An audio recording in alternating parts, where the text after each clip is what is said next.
वहाँ से प्रधानाचार्य सरस्वती बालिका विद्या मंदिर। मैम, बात करेंगे कि नए सत्र 2024 और 25 का प्रवेश प्रारंभ हो चुका है जी। इस बार क्या खास रहेगा बच्चों के लिए और इस विद्यालय की तरफ से?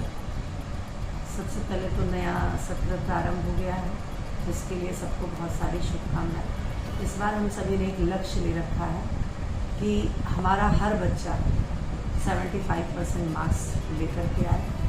और सबसे बड़ी बात यह है कि हमारे विद्यालय ने जो विभिन्न प्रयोगशालाएं हैं, चाहे वो रसायन विज्ञान, जीव विज्ञान हो और भौतिकी विज्ञान हो, कंप्यूटर, ये सारी जो प्रयोगशालाएं हैं ये सब एकदम सुसज्जित हैं। और हमारी सबसे बड़ी बात ये है कि सारी बहनें इसमें इन्वॉल्व होती हैं और आगे और अच्छे तरीके से होती रहेंगी। हमने अभी स्मार्ट बोर्ड की भी लाने की योजना बनाई है। हमारे विद्यालय में एक गणित लैब भी है, जिसके माध्यम से बहनें जो हैं वो गणित के भी प्रयोग करती रहती हैं। साथ ही शारीरिक रूप से पहले हमारे बच्चे बहुत ज़्यादा यहाँ पे नहीं कर पाती थी, अब स्टेट बॉल का पोल लग गया है यहाँ पर, और इंडोर आउटडोर गेम की व्यवस्था है। कुछ गेम्स जो हम नहीं करा पाते वो स्टेडियम में जाकर के बहनें अभ्यास करती हैं। और शैक्षणिक स्तर हमारे विद्यालय का उत्कृष्ट हो, इसके लिए हम सभी ने प्रतिदिन एक लेसन प्लान बना करके क्लास में जाने की योजना बनाई है।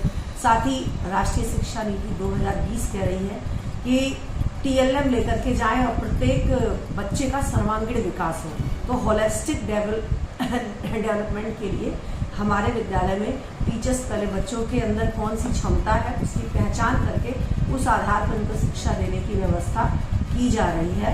और प्रत्येक टीचर अब केवल एक विषय से बंद करके नहीं, वो सभी विषयों का ज्ञाता बने, इसके लिए वो बेसिकली हर विषय की जानकारी भी प्राप्त कर रहा है। हर 30 तारीख को हमारे विद्यालयों में टीचर के प्रशिक्षण के लिए विद्यालय लेवल पर प्रशिक्षण वर्ग आयोजित किया जा रहा है, और जिसका लाभ हमें कक्षा कक्षों में भी मिलने वाला है। और आगामी समय में हमारी जो बहनें हैं उनके लिए हम लोग प्रतियोगी परीक्षाओं की तैयारी भी कराने की योजना बना रहे हैं, ताकि वो जीवन के क्षेत्र में जब आगे कहीं यहाँ बलिया से बाहर जाए तो उन्हें किसी भी प्रकार की समस्या ना हो। इंग्लिश स्पीकिंग सभी की अच्छी हो। विद्यालय में आज की डेट में 6 और 9th क्लास के एक सेक्शन जो है पूरी तरह से इंग्लिश मीडियम हो चुके हैं, और विद्यालय में इंग्लिश भाषा पर विशेष फोकस किया जा रहा है, क्योंकि जो पूर्वांचल की सबसे बड़ी समस्या है छात्रों की वो ये है कि वो बाहर जा कर के इंग्लिश में अपनी बात को नहीं कह पाते हैं। तो इसलिए हमारा पूरी तरह से फोकस है कि हम बच्चों को आने वाली जो चुनौती है उसका सामना करने के लिए तैयार कर सकें। और इसके लिए हमारे सारे टीचर्स, हमारे अभिभावक, हमारी छात्रा बहनें, हमारी प्रबंध समिति पूरी तरह से इसमें लगी हुई है। इस विद्यालय के माननीय प्रबंधक CA सरदार बलजीत सिंह जी इस विद्यालय को लेकर के और शिक्षा को लेकर के, खासतौर से बालिकाओं की शिक्षा के लिए वो काफ़ी कटिबद्ध हैं। रोज नए नए तरीके, नए नए विचार वो हम सभी को देते रहते हैं कि ये विद्यालय किस प्रकार से जिले का ही नहीं बल्कि आने वाले समय में ये पूरे देश का एक प्रतिष्ठित विद्यालय बने। मैम, बात करेंगे जिस तरह बच्चों की इस समय ज़्यादातर कंप्यूटर की शिक्षा अनिवार्य हो चुका है, तो विद्यालय प्रांगण में कंप्यूटर की शिक्षा बच्चों को दी जाती है? जी बिल्कुल, हमारे यहाँ 6 to 10th तक के सभी बच्चों को अनिवार्य रूप से कंप्यूटर की शिक्षा दी जाती है। साथ ही 11th और 12th में हमारे यहाँ जो है, जो बच्चे कंप्यूटर जानना चाहते हैं उसके लिए सप्ताह में एक दिन समय सारणी में उनको स्थान दिया गया है, ताकि उनको बेसिक नॉलेज हो सके।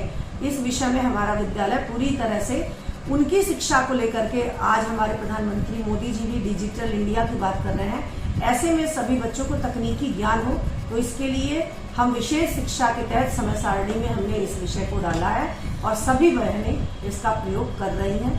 बात अभी करेंगे जिस तरह बात करेंगे, अभी आपने प्रधानमंत्री का जिक्र किया, तो उनका एक सपना है कि भारत एक स्वरोजगार बने। तो आप अपने बच्चों को स्वरोजगार के तरफ किस तरह जागरूक करती हैं, जिससे कि उनके अंदर एक स्वयं का कार्य करने की क्षमता आ सके? तो किस तरह क्या क्या उनको बताती हैं? बिल्कुल सही। राष्ट्रीय शिक्षा नीति 2020 स्किल डेवलपमेंट की बात कर रही है, जो हमारे प्रधानमंत्री जी कौशल विकास की बात कर रहे हैं। स्कूलों में भी चूंकि पहले जो हमारी शिक्षा का जो ढांचा था वो यही था कि सारे बच्चे स्वावलंबी हों। गुरुकुल में जो शिक्षा व्यवस्था थी वो इसी टाइप की थी कि सारे बच्चों को उनकी क्षमता के अनुसार कार्य दिया जाता था। आज की डेट में भी कोडिंग सिस्टम सीबीएसई ने लागू कर दिया है और राष्ट्रीय शिक्षा नीति ने, ताकि बच्चों की योग्यता के अनुसार उनको दिया जाए। हमारे विद्यालय में भी बहनों की स्किल को डेवलपमेंट करने के लिए आगामी में बात करेंगे, जिस तरह इस समय कंप्यूटर कोडिंग की व्यवस्था हर जगह की जा रही है, तो उस पर क्या पहल रहती है? हमारे विद्यालय में कंप्यूटर कोडिंग के लिए बच्चों की कोडिंग की गई है, उस आधार पर उनको शिक्षा दी जा रही है और आने वाले समय में भी और अपडेट करेंगे हम उनको, ताकि उसका पूरा लाभ हमारे विद्यालय को मिल सके और छात्रा बहनों इससे लाभान्वित हो सके। मैम, बात करेंगे जिस तरह इस युग में जितनी बेरोजगारी है, साथ ही जितनी मजबूती के साथ हर कंपटीशन हार्ड हो चुका है, उस बीच अपने बच्चों को किस तरह फाइट करने के लिए तैयार करती है? क्योंकि कंपटीशन बात की जाए, आप देख सकती हैं इस बार एक यूपीपी का परीक्षा हो या टीचर की परीक्षा हो या अन्य कोई भी परीक्षाएं हो, उसको टॉप बना दिया गया है।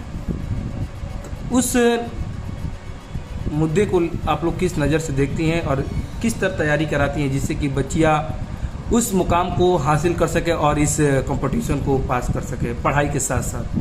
सर देखिए, सबसे पहले तो बच्चों को इसके लिए किसी भी चीज़ के लिए जागरूक होना जरूरी है और स्व अध्याय जरूरी है। हमारे टीचर्स विभिन्न क्षेत्रों की जानकारी बच्चों को देते रहते हैं और सबसे बड़ी बात है कि शिक्षा व्यवहारिक किस प्रकार से वो अपने जीवन में कैसे प्रयोग लाएं। अभी आपने कहा कि उस फील्ड में जाकर के बच्चे कैसे करेंगे, आप लोग उनके लिए क्या करते हैं, तो हम उन्हें बताते हैं कि इस प्रकार की परीक्षा होने वाली है और ये विषय है। जैसे आप मैथ की बात करें तो मैथ के साथ एक रीजनिंग है जो कॉमन चीज है और हर प्रतियोगी परीक्षा में आता है।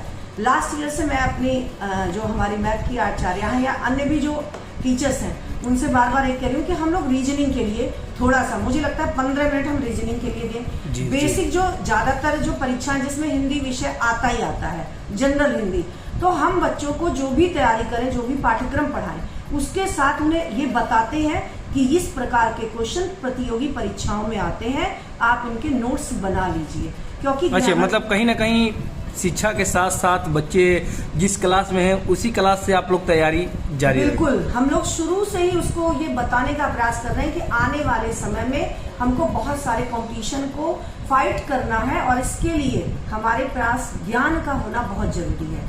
बिना ज्ञान के हम कुछ भी नहीं कर सकते। लेकिन अभी चूंकि स्कूली शिक्षा है, ये पढ़ाई ज्यादा महत्वपूर्ण है।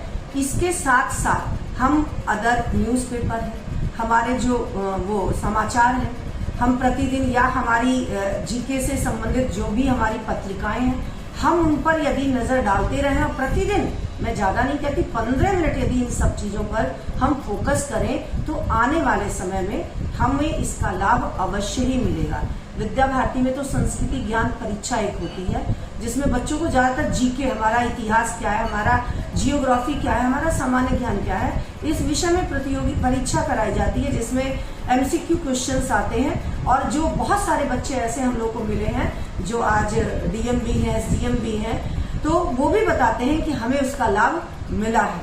मैम, एक आपसे आखिरी सवाल बात करेंगे कि आपके विद्यालय में जो भी प्रवेश प्रारंभ हो चुका है, ऐसे बहुत सी गरीब सी बच्चियां परिवार से बिलोंग करती हैं, उनके मन में भी इच्छा रहता है कि क्यों ना हम अच्छे विद्यालय में पढ़ें। कहीं ना कहीं जब कक्षा 6 के बाद वो प्राइमरी स्कूल से निकलती हैं तो कहीं पैसे के अभाव में वो आगे की पढ़ाई पूरी नहीं कर पाती है, तो आपके विद्यालय ऐसी बच्चियों के लिए किस तरह से पहल करेगी नए सत्र में?